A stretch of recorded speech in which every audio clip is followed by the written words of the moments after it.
Everyone, Sonai the বংটেলে একটি নতুন ভিডিওতে তোমাদের সকলকে স্বাগত জানাই।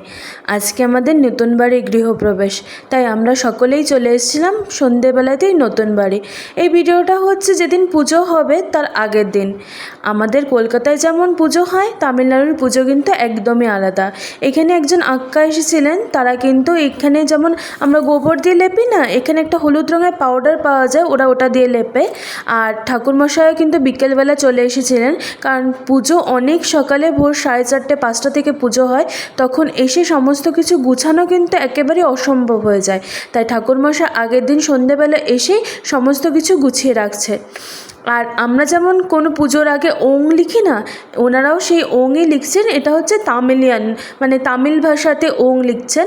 আর এই যে চিহ্নটা দিচ্ছেন, এটা হচ্ছে কার্তিক ঠাকুরের যে হাতে যে তীরধনুকটা থাকে, সেই তীরধনুকের চিহ্ন। কারণ তামিলিয়ানরা প্রচুর পরিমাণ মুরগেনকে মানে, তো ওরা যে কোনো পুজোতে ওং লেখার সাথে সাথেই ওইখানে ওই রকম কার্তিক ঠাকুরের হাতে যে তীর চিহ্নটা থাকে না, সেটাও আঁকে। আর এখানে দেখতেই পাচ্ছে ওরা সুন্দর করে ওং লিখেছে।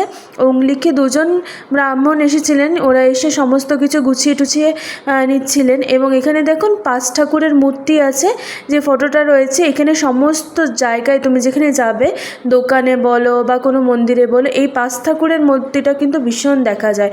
তামিলিয়ানরা কিন্তু সমস্ত জায়গায় এই 5 ঠাকুরের মূর্তি রাখে। এখানে গণেশ ঠাকুর, লক্ষ্মী ঠাকুর, সরস্বতী ঠাকুর, 5জন ঠাকুর মিলে একটা মূর্তি করা হয়। এই মূর্তিটাতেই ওরা পুজো করে। বেসিক্যালি আমাদের বাড়িতে গণপতি হোম করা হবে, তার জন্যই ঠাকুরমশাই রাখা হয়েছিল। আর দেখো সুন্দর করে ঘরটর সাজিয়ে সমস্ত কিছু ওনারা সাজিয়ে ফেলেছিলেন।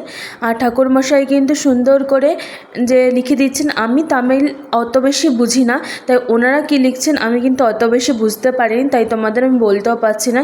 শুধু আমি জিজ্ঞেস করেছিলাম ওই চিহ্নটা কি, উনি বলেছিলেন ওটা হচ্ছে ওং। আর এখানে আমরা সমস্ত কিছু গোছাগুছি হচ্ছিল, আমরা সবাই মিলে বসেছিলাম, আমি আর দিদি মিলে বসেছিলাম, কারণ আমাদের করার মতন কোনো কাজই ছিল না। তাই বিভোর বসে বসে মোবাইল দেখছিল, আর আমরা বসে বসে সমস্ত গোছাগুছি দেখছিলাম। আর এখানে যে আক্কাকে দেখছিলে না, আগে গোবর দিয়ে লেপে নিয়েছিল, এটা কিন্তু গোবর না, একদম হলুদ হলুদ পাউডার পাওয়া যায়, ওটা দিয়ে ওরা লেপে, তারপরে কিন্তু ওই রঙ্গোলি দিয়ে নিচ্ছিল। আর এখানে ওনারা বসে বসে সমস্ত কিছু গুছাচ্ছিলেন, এবং আমরা একটু বোর ফিল করছিলাম, কারণ কোনো কাজ নেই, তবুও থাকতে হচ্ছে। আর দেখো এখানে সকালে হোমের জন্য সমস্ত কিছু রেডি করা হয়েছে। যেহেতু নবগ্রহ হোম হবে, তাই নবগ্রহের জন্য 9টা গ্রহের জন্য আলাদা আলাদা জিনিসও রাখা হয়েছিল।